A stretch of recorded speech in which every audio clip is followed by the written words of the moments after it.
upbeat, historical documentary-style music begins. Hello everyone, and welcome back to the channel. Today we rewinding the clock back over 80 years to a tournament played under the looming shadow of war, a competition that would be the last of its kind for more than a decade. We're journeying to the 1938 FIFA World Cup in France. Let's dive into the drama, the goals, and the unique history of this incredible event. So, where did it all happen? The third ever World Cup was hosted by France, a decision that caused quite a stir. Many, especially in South America, believed the hosting rights should alternate between continents. Argentina, a strong contender to host, was so disappointed that they, along with Uruguay, decided to boycott the tournament entirely.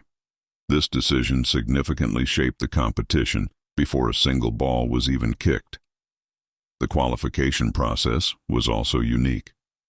For the first and only time in World Cup history, both the host nation, France, and the defending champions, Italy, were granted automatic entry.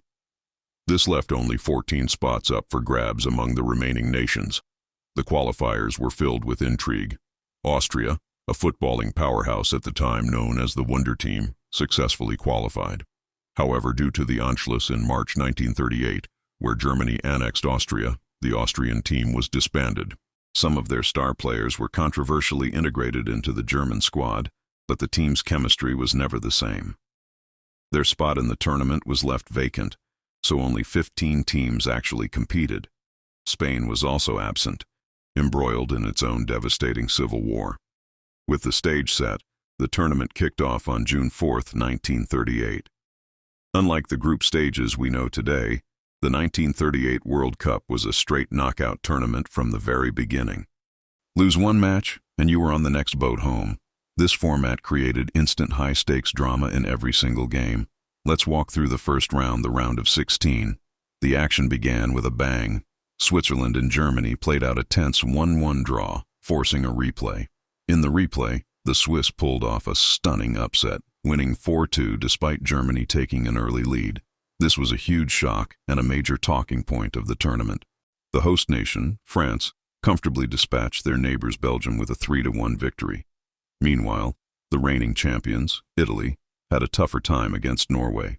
They narrowly won 2-1 after extra time, with Silvio Piola scoring the decisive goal. One of the most legendary matches in World Cup history happened in this round between Brazil and Poland in Strasbourg. It was an absolute goal fest, ending 6-5 to Brazil after extra time.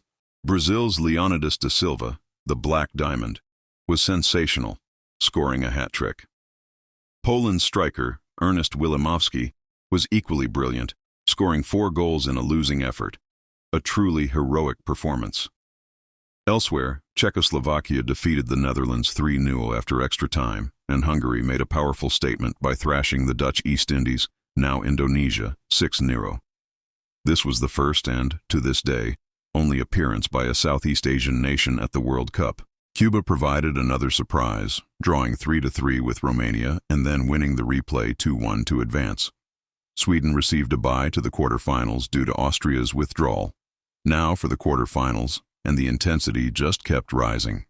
The host nation, France, faced the formidable defending champions, Italy, in what was the most anticipated match of the round. In front of a packed stadium in Paris, the Azzurri, led by their legendary coach Vittorio Pozzo, proved too strong. 2 goals from Silvio Piola secured a 3-1 victory for Italy, ending the dreams of the home crowd. Meanwhile, Hungary continued their dominant run, beating a solid Swiss team 2-0. Sweden, fresh from their bye, absolutely demolished Cuba 8-0, with Gustav Wetterström and Harry Anderson both bagging hat-tricks. The final quarter-final was another classic brawl between Brazil and Czechoslovakia. The match, famously known as the Battle of Bordeaux, was incredibly physical. It ended 1-1, but saw 3 players sent off and several injuries, including a broken leg for Czech star forward Oldřich Nejedlý, and a broken arm for their goalkeeper František Planička. In the replay, a much-changed Brazil side managed to win 2-1, booking their place in the semis. The semifinals took place on June 16th. In Marseille, Italy faced Brazil. In a hugely controversial move, the Brazilian coach decided to rest his star player, Leonidas, convinced they would win and save him for the final. The gamble backfired spectacularly. A disciplined Italian side capitalized, winning 2-1 to reach their second consecutive World Cup final.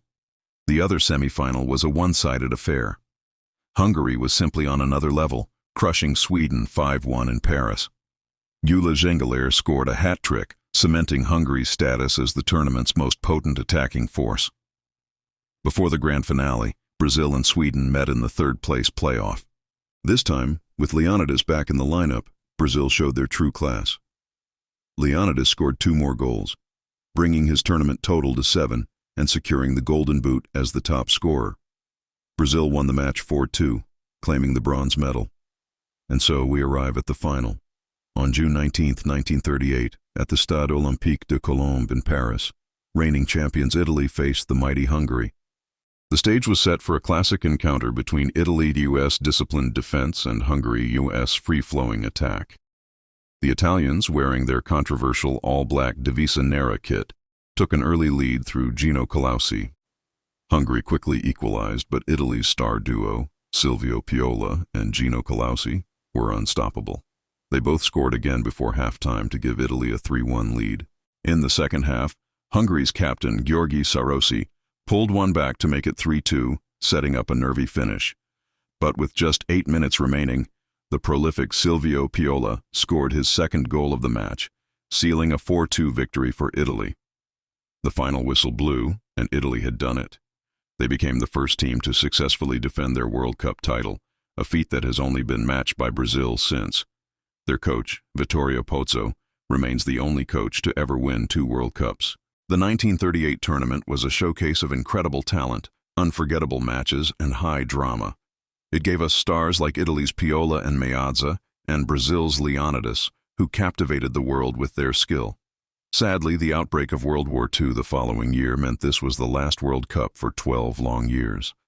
Many of the young men who played in France would see their careers and lives tragically cut short. The Jules Rimet trophy itself had to be hidden under a bed by an Italian FIFA vice president to keep it safe during the war. The 1938 FIFA World Cup stands as a poignant and fascinating chapter in football history, a final glimpse of global unity through sport before the world was plunged into darkness. It was a tournament of upsets, legends, and a champion that proved its dominance against all odds. Thanks so much for joining me on this journey back in time. If you enjoyed this video, please give it a thumbs up and don't forget to subscribe and hit that notification bell so you do not miss our next historical deep dive. What other classic tournaments should we cover? Let me know in the comments below. Until next time, take care.